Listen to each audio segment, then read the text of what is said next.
Bro, y'all not gonna even believe this, yo.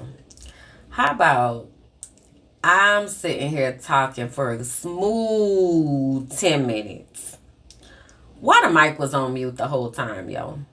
The whole entire time. Oh my God. Now I gotta retalk it all.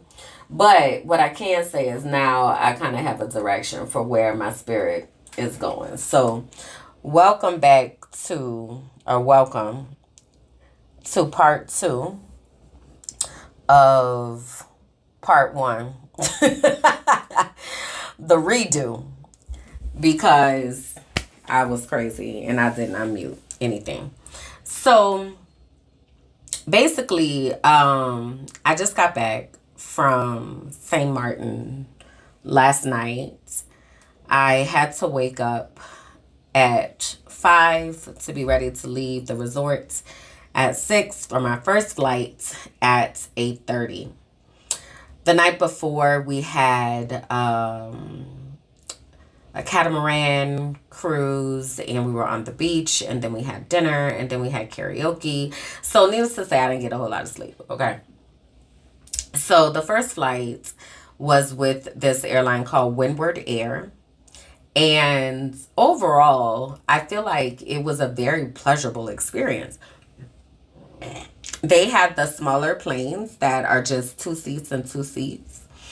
And the guy that was checking us in at the gate spoke maybe four different languages, because he spoke English, he spoke Spanish, he also spoke Creole, and I feel like I heard him maybe speaking Dutch. But he was so pleasurable. Like, he greeted you by name, and hi, Miss Jackson, let me see where you are. Okay. And like each person, he would adjust his language, right? So then behind me, he's like, bonjour, monsieur, blase blah, whatever, right? When he learned that they were Creole. And then behind them, he was like, hola, buen dia, blah, blah, blah. Like, he was transitioning through these languages, and I just really appreciated watching him as he did that. They also at the gate of Windward Air had a sign that had flowers showing that I don't know if they were indigenous flowers, I'm assuming, to Curacao. So they had the flowers there, and it was like a nice flower arch that you walked through. They personally escorted you to the plane in a single file line. It was really cute. You get on the plane, and so my seat was like 1D, but when I got up there, the flight attendant told me it was open seating, so I wound up sitting in the second row because the first row was emergency exit, and I just didn't feel like being responsible because I knew I was about to go to sleep. So I sat in the second row since I had the opportunity, next to the window, right? So lovely. I, put my headphones in and such. And then they had these cheese sandwiches that were so delicious. So really enjoyed that, as well as a drink. Like, it was a good time over there on the Windward Air. So I get to Curacao. I go through their customs or what have you, and then I collect my bags, and then I have to go to my next flight. So I had to leave out the airport to go to Copa Airlines, right? So I had to completely exit, then go back in, go check in my bags again, go back through security, like the whole shebang. Now, mind you, I did not book these tickets. So these tickets were booked through Beautiful Brown Girls, right? Because I was working on the trip. So there's only so much information that I have, right? Of course, I have my reservation code, what time the flight leaves, like all of that. But it's not like these are my tickets that I booked in advance, that I got the app and like everything is populated. It's not that type of situation. So I'm telling you this for a reason. So I get to Copa, and there's no line. So I pretty much go up, and there's this young girl that is at the counter, and she's speaking in Spanish to another lady at the counter. So I was like, okay, I don't know anything about Curacao, right? So I had not stayed there. I literally landed, picked up my bags, walked along their sidewalk back into the door, right? I don't know anything about Curacao. So I didn't know if that was the language that they spoke. Like, I was asking to myself, oh, I wonder what language they speak here. Like, I have no idea. I don't know what their flag look like. I don't know nothing. All right. So I get over there to Copa. The young girl is speaking Spanish. So I walk up and I said, "Tu hablas español? I mean, inglés?" So she said, yes. And I said, great. Hi. My final destination is Medellin. And I said, so I have a flight from here to Panama and then on to Medellin. I need to check my bags and get my boarding pass. Because I don't have the electronic boarding pass even, right? So I was like, I need to get my boarding pass. So she's like, okay, so they start, let me see your passport, blah, blah, whatever. So she says, do you have your check MIG form? So check MIG is the site that Colombia uses for immigration purposes. So when you are coming in and out of the country, that's how you register to let them know that you're in the country or out of the country at the time. Check, like if you got a check for doing something right. And then MIG is short for migración. So migración is immigration in Espanol. There's no I, so it's MIG, migración. So the site is called Check MIG. I'm going to say this a bunch of times. That's why I want to make sure that y'all not like, what is she saying? So they said, do you have your Check MIG form? So I said, yes, let me look for it. So I get into my phone and I'm looking for the Check MIG form, and then I pull up the site and I realized that it hadn't completed because I had run into an issue. So I'm about to tell them this, and then they say, do you have when is your return flight, or when are you leaving Colombia? And I said, I live there. I have my visa. So then they said, well, we need to see the visa. So I said, okay. So I pull it up on my phone, right, where I was just about to check me for. So I pull up the electronic visa. I give them the phone. So then I said to the girl, I said, the check make form didn't finish, so I'm going to have to do it again. So so it's a supervisor that's saying that. I'm going to say her name is Lutz. I can't really remember it. So we just going to call her Luz. So Luz is standing there or whatever. So she's like, they talking back and forth in Spanish about this visa. So she was like, where's the visa in your passport? So I said, it's in there. So she said, I don't see it. I said, it's in there. Right? Because I know it is. I saw them write it in there. So I said, it's in there. So she said, well, I don't see it. I said, but this is the electronic visa. So what is it that you are needing that I can help you to get? Because this is what I use to leave and enter Colombia. So what is it that you need? Well, I don't need anything. I just need to verify its validity. So I said, okay, so what do you need? Right? Like, you have my passport. The stamp is in the passport. I can find it for you if you don't know where to look, but it's definitely in the passport. And you have the electronic visa. So what? I don't understand what's the problem. It's no problem. I just need to verify it. Okay. So at this point, I'm kind of like, I am very, very confused because I don't understand why this is the type of energy that is being hurled at me when I came in peace. Like, I don't understand. So, she keeps looking or whatever. They eventually give me my passport back. So I find the passport stamp that has the number. She tells me that that's not the same and that's not good enough. Okay, I don't know what you need, right? Now, all of this while I am standing here, I also have to pee. So if you have listened to my episode about how much I hate bathrooms, I'm trying to get this done, check in, get through security so I can go to the lounge and use the cleanest bathroom that is available. Right? So I'm also kind of lightweight doing a pee pee dance while I'm standing here, right? So I had said that to her. I said, I'm asking because I'm trying to help you get what you need because I also have to go to the bathroom. So I'm just trying to help. So she finds the whatever she needs for the visa, whatever she puts it in. Okay, cool. So then back to this check me form. Well, I haven't been able to do the check me form because I have to do it on my phone, but they had my phone because she was trying to verify the validity of the visa, right? So at this point, I say again, I don't remember if I said that I had said it already, but I had told the young girl that it didn't finish, so I need to redo it. So I now say again, so the check me form did not complete. It gave an error. So I need to redo it. So she says, you don't have the check me form? And I was like, it didn't finish. So I'm going to redo it. Right. So I try to get very like quiet and intentional with my speaking when someone is hurling negative energy at me.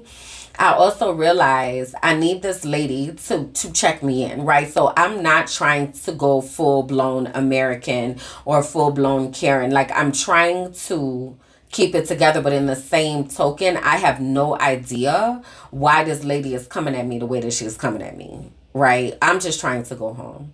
So I start filling out the check me form again and I say, I'm not sure which flight number to use. I said, would I be using the flight number of the last flight or of the first flight? I said, because I've had 3 flights. I have 3 flights today. So she says, it's 2 flights. I said, I have 3 flights today. I just got off of a flight and then I have 2 flights with you all. I have 3 flights today. Now, the reason why, like, that was like, ma'am, because she didn't even, like, try to understand what I was saying. It was like she was trying to teach me a lesson, is very much what it felt like. So I was like, I don't know which flight number to use. So she says, I said, because it's not working with the one that I'm putting in. So she goes, well, I don't know what to tell you. Use a different device. Use another phone. I said, well, I definitely only have one phone, so I don't. Do you have any other suggestions? Because this is my one phone, and I'm not sure why it's not working, but it's not. Now, also, side note, I've been in and out of Colombia frequently since I moved here in December, right? So every 6 to 8 weeks, I am coming in and out of Colombia. I have not been asked for that check me form at all. Now, I don't know if it populates in the system automatically or whatever. If it does, cool, I get it, I understand. But in the same token, I very much felt like she was looking for a reason not to let me on the plane. Like she was trying to exert her authority, right, in that day. And I just don't know why I was the chosen person for that. So I was like, do you have any other suggestions? Because, like, I only have one phone. So she says, well, since we're not busy, I'll do it for you on my phone. And I said, well, I appreciate that. I appreciate your assistance. Thank you. So she starts filling it out or whatever. And I'm also trying to fill it out at the same time because I'm not understanding why it isn't working. So I said, which flight number are you using? Because the one that I'm putting in isn't working. I said, maybe I don't have the right number. So she says, you don't have your flight number? How do you not even have your flight number? You should have done this 72 hours ago. And now you don't ever wait until the day that you're traveling to do this, that, like. So at this point, y'all, I'm really wanting to, like, bitch, you got me fucked up. Go get your motherfucking supervisor. Because who the fuck are you talking to and why? Right? But instead, I said, That's not what I said. What I said is that I don't know which flight number to put. Well, I'm already at this screen where I put in XYZ information. So I said, and I really appreciate it. Thank you so much. So she winds up getting the check me form done. She emails it to me. So now I still got to, she got to check me in, right? So she checks me in, checks my bags, all of that. And I was just very much like, if this is what the people of Curacao are like, wow. And I know that's not fair. I know that's not fair to judge an entire country by an asshole at the fucking gate. I get that. But in the same token, it left such a bad taste in my mouth. So I was looking for some additional interactions with people because that bitch, I'm sorry. I probably should. No, I'm not sorry. She really acted like a bitch. So that's what it is today. And y'all just have to add me in the comments because there was no reason for that. Like there was no reason to be so mean and nasty from jump. Like from jump. And I'm like I was going back, I was like, how did I trigger her?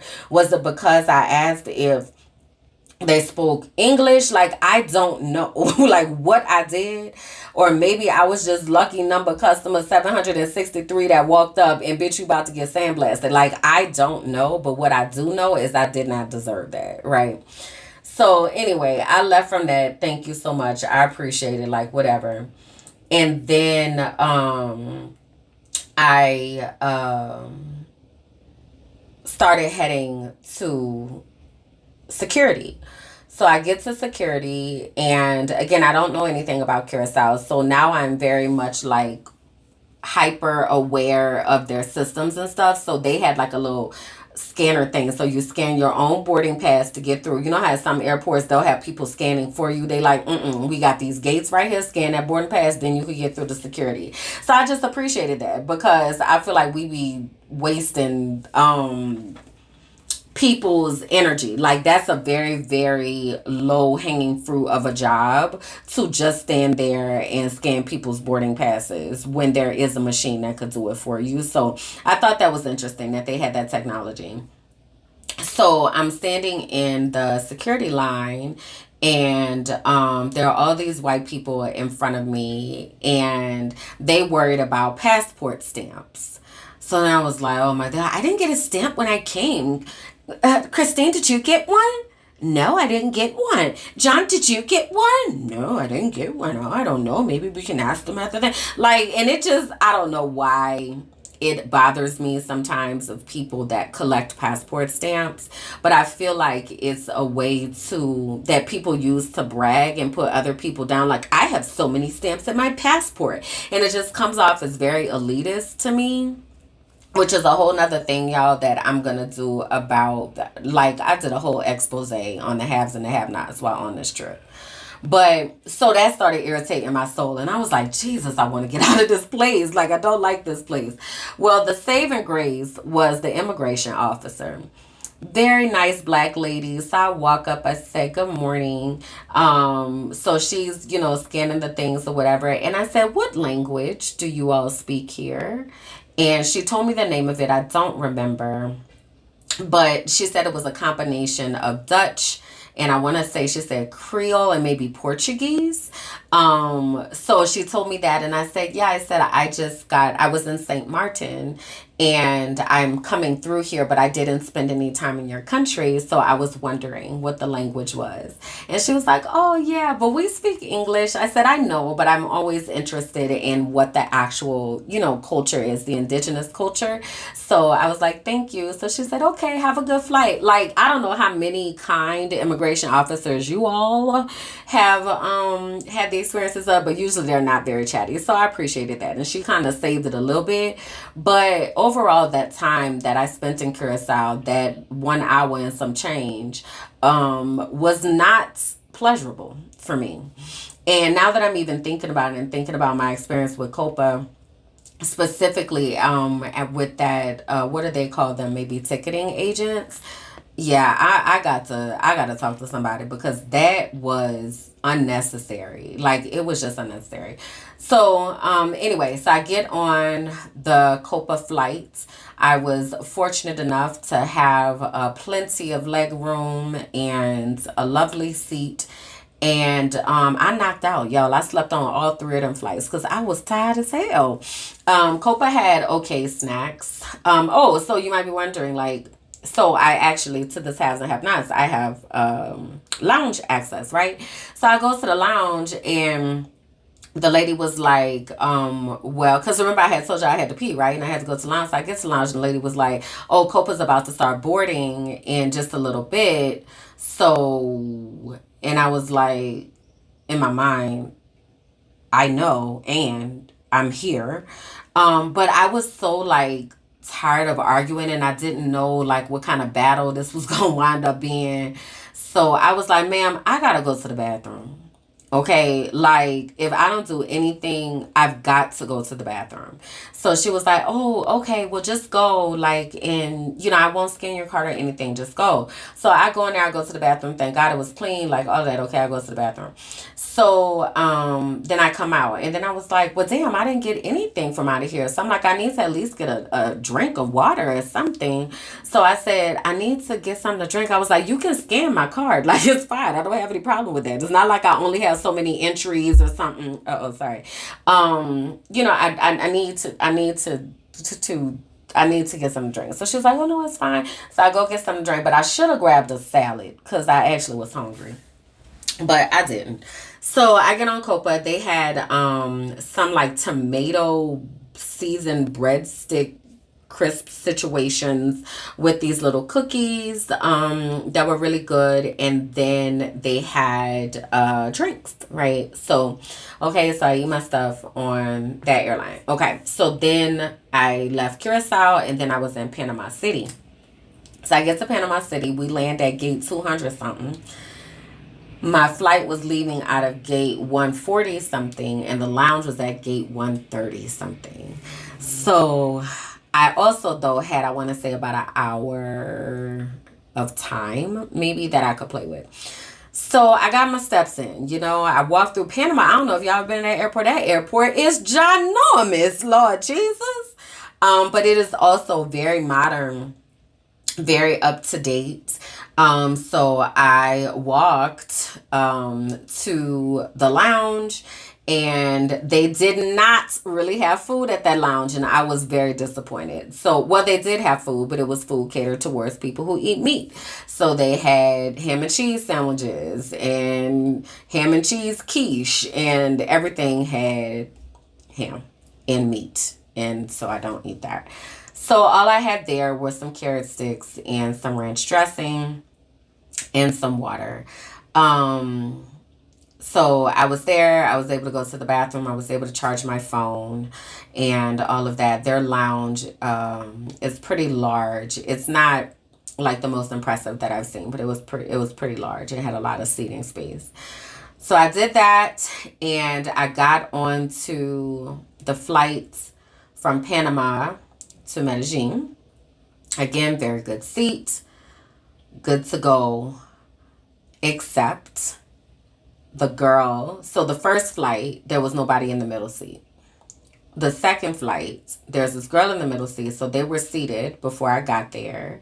So I guess she felt like she had claimed all of the armrest and she was going to try to take up extra space. And I'm just not that person. Like, I'm not going to make myself small for you. So there were times I intentionally made her uncomfortable because what you're not about to do, sis, is try to make me feel like I don't have space here. So that was interesting. But she finally got the point. So she just let that go and got her life together. And I empathize for you that you got that middle seat. It's happened to me before. And technically the rule is the person with the middle seat gets both of those inside armrests. But it was the armrest and then some. Yeah, girl, nah. So we had to get that together. But I also, what did I do on that flight? I watched a movie. I also had to go to the bathroom on that flight, y'all, and I thought I was gonna motherfucking die. I tried so hard to hold it, Lord God. I tried so hard to hold it, and I just couldn't. I just couldn't. So I had to go to the bathroom on the plane. And the first time I tried to, so I told y'all, or I might have didn't tell y'all, one of these podcasts, I don't remember what the title is, but before I had left, I had gotten waxed, and the lady had took all my hair, even though I told her not to. And the reason I had told her not to is because when there is hair, it allows you to pee straight. But there was no hair, therefore I couldn't pee straight, which means that I have to be able to line the toilet with copious amounts of toilet paper so that my skin does not touch that toilet paper. I mean, touch that seat, because I have to sit down so that I don't pee down my leg and all on the floor and everywhere else. So the first time I tried to line the toilet, the plane had a little discombobulation, if you will, and the fucking toilet paper fell off the fucking toilet. So then I had to try to line it again. It was a lie. It was a lot. It was a lot. It was a lot. It was a lot. It was a lot. It was a lot. I fucking hate bathrooms so much. Oh my God. But I made it through. Washed my hands, came out. Okay, cool. So other than that, that flight was cool. Back to Medellin. So by this time, I have been up and awake from 4 a.m. I got to Medellin about 5:30. Let me say 5:30, 5:45. And somewhere in that, it was an extra hour because Medellin is an hour behind, right? So what's that? What time I had said? So that would have been 12 hours. So 13 hours, right? I've been traveling. So I'm thinking to myself is, okay, I'm in the home stretch, right? I get off this plane. I'm gonna go to the bathroom again, right? Which again is that stress, but gotta do that. Cause when we got to customs, that line was so long. I have never come into Medellin and that line has been that long. And it wasn't just the line for the foreigners. It was also the line for the Colombians. We was in that customs line, Jesus, for a good 2 hours. For a good 2 hours. Then after all that time spent in customs, still had to wait for the bags. So maybe it wasn't 2 hours, maybe it was an hour and a half. Because I still had to wait for the bags another 30 minutes, right? Then after that, go out. Uber is lightweight illegal in Colombia. So I had to figure out where to meet the Uber guy, because they don't really allow them to pick up people on arrivals. So then I had to go upstairs to departures, but the elevator was broken. So then I had to take these heavy ass. So y'all, I brought back my Tabitha Brown hair care products because I absolutely needed that. But then I also had to get an extra laptop from Christina. So my backpack was heavy as shit. My bags were heavy. Neither one of them was 50 pounds, but they was heavy. So it was a lot that was going on that I was trying to maneuver. So I finally get to the Uber, and the guy trying to talk.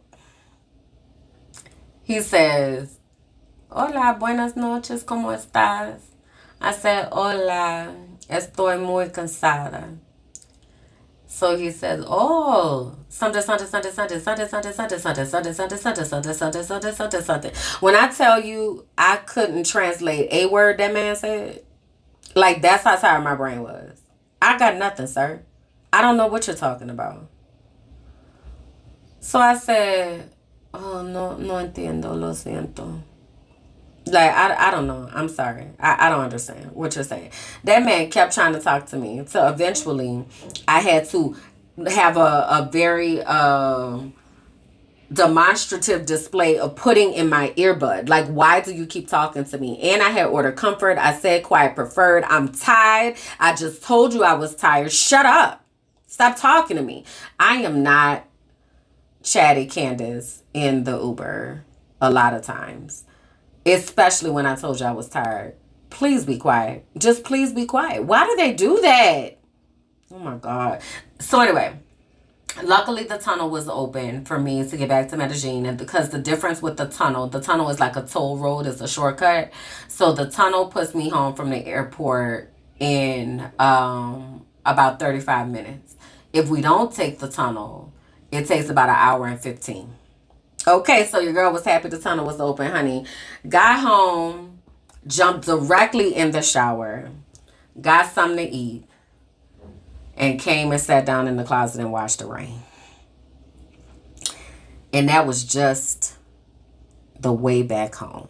I still got to go through and tell y'all about everything that happened on the way there while it was there, but this is what was on my heart to talk about today. Okay. So I'm excited though. There's a lot to unpack. I'll figure out what I am going to call this episode.